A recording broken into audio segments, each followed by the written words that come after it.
try to make me feel embarrassed. Their attempts have been in vain, but they tell me I'm the one with problems. They're the ones who are insane. So for those who want but won't admit it, you shouldn't feel like that, cause you could be 20% cooler and 10 seconds slower. Shout it out.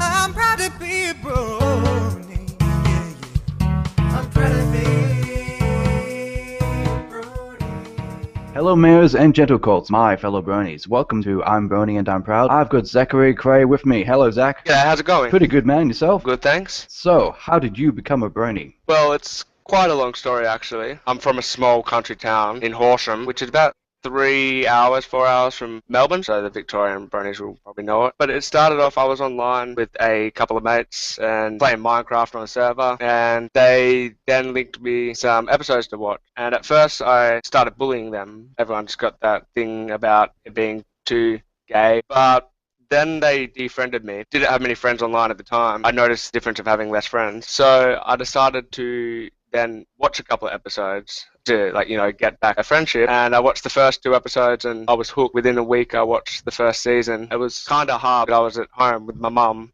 in the lounge room, so I had to discreetly watch it on the Xbox in my room. But that's originally how I first started. I was bullying them, but then decided to give them the benefit of the doubt. And then later on watched an episode and kind of felt like a mean person afterwards and apologised, and they were all forgiving and then got me more hooked. So that's how I originally started, and that was a small step. Being in the small country town, I had no actual real brony contact, so it was a bit harder for me to get where I am now. School was the biggest issue. I was doing year 11 BCE. I would draw ponies in my spare time, as every brony probably does, and the art teacher was giving me a real hard time. I wasn't doing enough art in her class. And she slapped one of my art books out of my hands and it opened up to a bunch of ponies.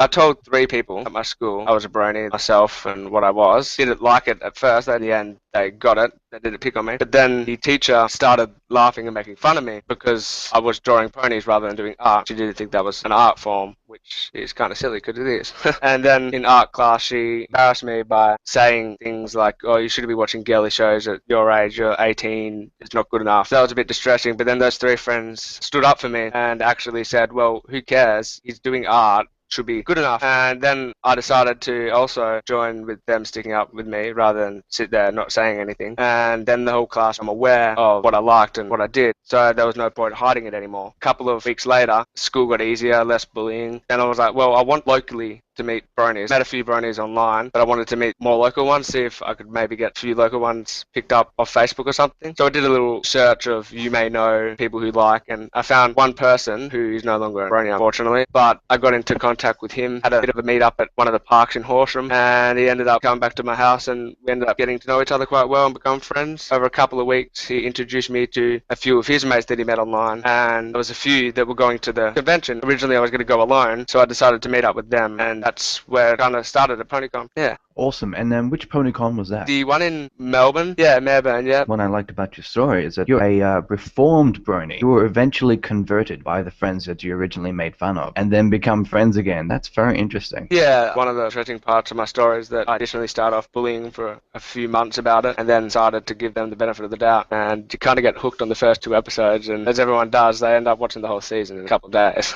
So friendship is magic after all. And this thing about your teacher, that really sucks, man. So I have to ask, was it a man or a woman? It was actually a female, which made it even more strange for me, and I would understand if it was a male because they're a little bit less understanding, not masculine enough, but the fact is that it was actually a female. That quite intrigued me of why, and normally teachers aren't meant to inflict their opinions onto students, and it was a bit hard the first couple of months. I mean, the teachers are there to nurture your learning, not to discourage. Teachers should have really encouraged you, or, even encourage you, okay, well, if you like ponies, if you've tried drawing horses, check this artist out, etc. For a matter of fact, bullied you, I would say. And it's good to know that you had friends to rally with you. So talk to me about your other interests. Who is Zach, apart from being a brony, of course? Started off being a gamer. I was at the age of 15, got my first Xbox and went online and met heaps of mates. That's when I found my love for technology, and I decided to get a part-time job to buy more technology and end up making my own computer. I mainly sit on the computer when I'm not working, But that's why I decided to do a diploma in IT, because it's something I'm passionate about, that I love, and I'd like to do that for a job working in the field of technology. Also, in my spare time when I'm not doing technology, obviously, I draw stuff, and I also play some other various games such as Battlefield. Fascinating. Is there a particular subset of the computer industry that you're particularly passionate about? Or is there a part of the industry that you want to be passionate about? And if so, please elaborate. Yeah, well, there's the section of web development, because I've always liked working with other people to complete their vision, like often at art projects and other various school projects. I would assist them further and capture their dreams. So that's why I really want to get into web development, and because it's got programming, which is what I'm generally good at. I like it, but not extremely passionate about it. So it's got the programming side of things, which is the HTML and your Java, and it's got the working with clients, understanding their needs, and furthering their goal and making their business more available on the web and keeping that maintained. That's one of my fields that I want to go into, because that's what I'm passionate most in IT. And what are your thoughts or philosophies on the power of social media and how it relates to web design as a whole? Social media, that is quite powerful, something that's been growing quite regularly, and I think in some aspects it can be good and also bad. The fact is that it can make more people aware of your business, promote stuff online, and more available to view your products and your services rather than going in and speaking in person. But it also could be a bad thing, because you don't get to have that one-on-one interaction with the customer or the client, and that's also a good thing in a business, to understand what your customers want. But if they're on a computer, they're just looking it up without much information given to you. So with social media, it's good, because then you can advertise that you want to interact 1v1. The fact is that social media is growing nowadays. I think it's definitely the way that all businesses should go down, having a Facebook page, etc., just to keep the general public up to date with what's going on with their business and where they want to head in the future. It's a way of recording history, because you never know when it's going to come in handy, especially for the future, especially if the owners of businesses are intending of passing on those businesses to the next generation. What do you see are the advantages and disadvantages of working with a CMS-based system versus working with HTML and Java from scratch? So because you're probably aware, WordPress and there's a whole bunch of companies that have content management systems that, for a matter of point, when you have lots of data to manage and update, comes in handy, but probably lacks a certain customization of creating a web page from scratch. So what are your thoughts on the matter, one way or another? Personally, I think CMS is for the average business, like the ones that are such as like a computer shop or a simple hairdressing shop, or it's easy to put on with a small turnover, take about a week to maybe 2 weeks to get the idea using templates, and easily managed later by a smaller business, which saves them money in the future, and they can upload and do their stuff themselves without having an IT technician do it. So I think CMS is kind of more essential than making a whole website using HTML and from scratch for smaller businesses and operations for that reason. But on your other scale, such as government, bigger scale businesses that might have a couple thousand, couple hundred employees, I think having a specific website that's exactly the way you want it, without template and programmed and made from scratch, would be the better option for an enterprise type of thing. So it really depends on business size, I reckon. That's the way I think of it, that smaller business should work with CMS, such a medium business should work with CMS, enterprise or a large business should go with their own design and website.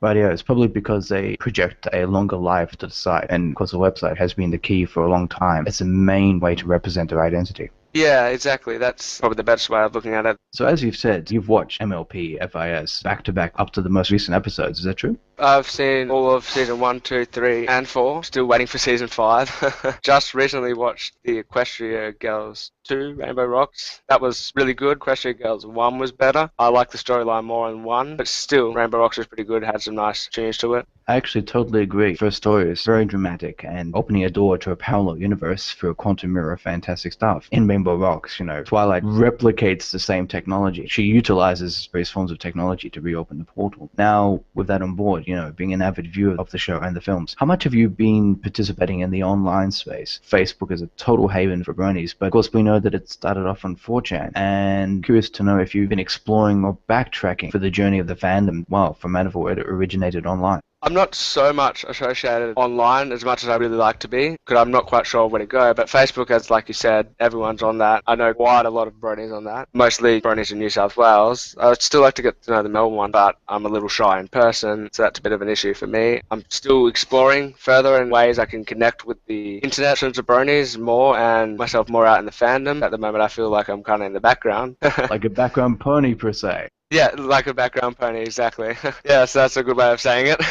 But yes, I have looked a little bit behind on the past. Mostly that was when I was first seeing exactly what a brony was after looking myself up, like, what's this? Because my friends actually did clarify themselves as bronies at that point in time, so I kind of had to look for what I was, and when I found the bronies, I went on a couple of Facebook pages and groups. Still seeing new bronies still coming into the fandom, and some of them just finding out about the show. So it's almost like it's undertaking a new cycle every, I'm not sure, it's every 6 months or every 12 months that new bronies are appearing, and sometimes bronies who are bringing more to the herd use that strategy as like just to test the waters, like watch this couple of videos with no comment, no nothing, just to get your reaction. Of course, you have made amends, which is great. Yes, I've actually got some people into it as well, like those friends that took up for me at school with the teacher. They ended up liking the show, and that made it really easy to be comfortable at school. Also much that everyone started calling me by Brony, and my year 12 jumper says Brony, so that's pretty unique. Recently, my best mate, who doesn't care, his younger brother, saw lots of things on Facebook, and he wanted me to link him to episodes. So you're right how it goes on a cycle. I would say probably every 6 months or so. Notice a few more people coming in to the fandom, but it is quite interesting to see more and more still coming in after it's been so successful the first couple of years. And it makes you wonder. I mean, we've got season 5 coming up, and a lot of people become bronies almost out of necessity, and often come from traumatic backgrounds. But sometimes that's not the case at all. Some of them are just like, oh wow, I love this show and want to do much more of that. You're right in that aspect that the bronies have come out from a traumatic background history. I, for one, have been bullied all my life, and also just had a rough life, and I find it a way to just relieve, get away from the real world issues, and exactly just be happy in a nice space and harmony, and getting along with mates, and just forgetting about the real world's crap. And it's a nice way to escape and dream about what the world could be. You bring up an important point. Now, if we look at the issues of the real world, yes, they totally suck. Constant promotion of fear, constant promotion of threats. I'm not denying that some threats aren't real. I think for the most part, the world is more innocent than it claims to be. And of course, listeners, I am falling back on the previous point from previous episodes, but it's an important one. And My Little Pony, and I mean, especially for me, it was part of my salvation. That might be going a bit far, but it certainly felt like it at the time. Yeah, I would agree on that as well. It felt like, because I was turning into a bully myself, and like I said towards the end of it with my mates, I was the bully, and I was just being not as what I wanted to be, and the show brought me back true morals of having friends and trust and loyalty and all the other elements, and it kind of did make a salvation for me and made me back to the way I was, which was a nice person rather than the mean person I was becoming. And so that aspect, the show kind of saved me. But yeah, the world does seem a bit out there and a bit tough and mean, but you're right, I agree that it's still quite innocent, and there's still a lot of nice in the world that often gets underlooked because of the bad stuff. Now, would you say, not to discount the coolness of video games, but because playing video games can bring out extreme changes in human behavior that may have pushed you slightly to the dark side of things, and like you say, being not your true self? As much as I love technology and video games, it does kind of change the way humans interact with other people. Like, I know when I was first becoming a gamer, all I wanted to do was game, and when someone would talk to me, I would yell at them, like, go away. Online, there was more aggression for voicing opinions, because they're very strict and all one-sided, one mind, and there was a lot of aggression, and that would also leak out. But when I come into the Brony fandom, they stopped and took a look at both sides of the story and argued respectively and understood where both was coming from. And that also intrigued me, because I like debating on a level of intelligence rather than it's my way, not yours. And to see bronies have different opinions but resolve the same issues, something I haven't seen before online, that's a good point of the fandom that I do like. Awesome. Yeah. Now, at this point, this is when I pass the torch on to you. There's a particular topic that you've had on your mind that you want to talk about? I suppose maybe OCs, when first coming to the fandom, I know I struggled designing mine. I'd really like to know how other bronies end up designing their OC and how it reflects their personality. Like, my OC is auxiliary, which is Latin for help and aid and assist, because all in my real life I've helped my mates. I work a lot, always love to help a friend. I applied my real life traits to my OC. So I know a few mates who had just become bronies and they really want an OC, but they try to rush, and often there's remakes of the OCs later on as they become more into the fandom. It's part that's always intrigued me of how most of the OCs come about. That's a good point. So do you think OCs should be a true reflection of yourself, or, as for a lot of bronies, an alternate identity? Do you see it one way or the other, or it could be, you can have your cake and eat it too? Personally, it could be either, I reckon. The way I look at it, it should have same traits as you do, like in your real life, but it can also be what you want to become. Your morals shouldn't change either way. And it's a hard question to answer because of that reason. Good old-fashioned personal preference. So Zach, I want to thank you very much for your time, and thank you for being on another episode of I'm Brony and I'm Proud. It's been a pleasure to have you. Thank you for having me, and I quite enjoyed expressing exactly how I become a brony and get myself out there in the community a little bit more, doing activities such as these. Excellent, excellent. Catch you later. See ya. Bye. This has been I'm Brony and I'm Proud. Lucky Knight speaking. Thanks for listening. Remember to like us on Facebook and follow us on Twitter at IBAIPshow. Proud to be a brony. Intro and outro by Black Griffin. My Little Pony, Friendship is Magic.